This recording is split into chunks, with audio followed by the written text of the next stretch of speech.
నమస్తే ఫ్రెండ్స్. లోకేష్ కనకరాజు గారు ఆయన తక్కువ కాలంలో తక్కువ సినిమాలు తీసి పాన్ ఇండియా డైరెక్టర్లో ఒకరుగా నిలిచారు. ఇంతకీ ఆయన తీసిన సినిమాలు ఏంటి, ఈరోజు న్యూస్ ఏంటి చెప్తాను. ఈరోజు న్యూస్ ఏంటంటే లోకేష్ కనకరాజు గారు మన రామ్ చరణ్ తేజ్ గారితో ఒక సినిమా తీయనున్నారు. ఇంతకీ ఆ సినిమా ఏంటి? ఆ సినిమా ఏంటంటే ఖైదీ అనే ఒక సినిమా కార్తిక్ గారితో వచ్చింది. అది ఒక అద్భుతమైన సినిమా, కల్ట్ క్లాసిక్. ఆ సినిమాలో సెకండ్ పార్ట్లో లోకేష్ కనకరాజును కూడా ఒక సెకండ్ హీరోగా తీసుకుంటున్నారు. ఇది ఈరోజు వార్త. అయితే ఇందుకు లోకేష్ కనకరాజు గారు ఏం సినిమాలు తీశారు?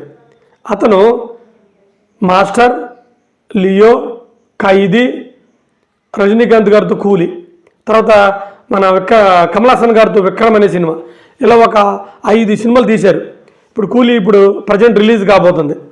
అతను ఒక అద్భుతమైన డైరెక్టర్. స్టోరీ చాలా సింపుల్ లైన్ ఉంటుంది, డ్రగ్స్ అంతే. అయితే అతను స్క్రీన్ ప్లేతో మాత్రం అసలు సాంగ్స్ పెద్దగా ఉండవు. స్క్రీన్ ప్లేతో ఏదో మనం ఒక ప్రపంచంలోకి నిజంగా డ్రగ్స్ ప్రపంచంలోకి వెళ్ళిపోయామా అన్నట్టుగా తెస్తారు. నాకైతే ఒకటికి సూపర్గా నచ్చింది అతని సినిమాలు. సరే, ఇప్పుడు అతను మన రామ్ చరణ్ తేజ్ గారిని, కార్తిక్ గారిని పెట్టి ఖైదీ 2 తీయడానికి ప్రయత్నాలు చేస్తున్నారు. ఇది న్యూస్ నిజమే, కానీ కాంబినేషన్ పడితే ఒక అద్భుతంగా ఉంటుంది. ఎందుకంటే ఇప్పుడు పెద్ద సినిమాతోనే రామ్ చరణ్ తేజ్ గారు మాస్ లుక్ అదిరిపోయింది. అసలు మాస్ సినిమాలు తీయడంలోనే లోకేష్ కనకరాజు గారు దట్ట. సినిమాను కూడా 6-5 నెలలు తీసి పడేస్తారు, ఎక్కువ తీయరు.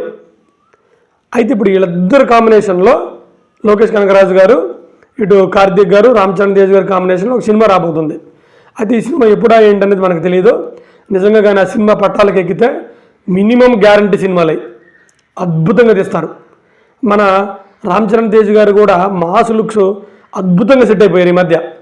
అందుకు ఎగ్జాంపుల్ పెద్ది.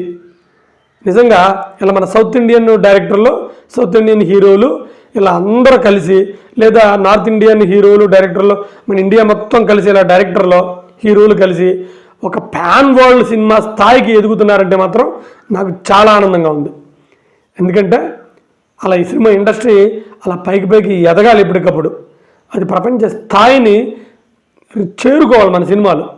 ఆ స్థాయికి రావాలని మనస్ఫూర్తి కోరుకుంటూ, ఈ కాంబినేషన్ సెట్ అవ్వాలని కోరుకుంటూ సెలవు తీసుకుంటున్నాను. నమస్కారం. కొంచెం ఛానల్ని సబ్స్క్రైబ్ చేసి ఎంకరేజ్ చేయండి.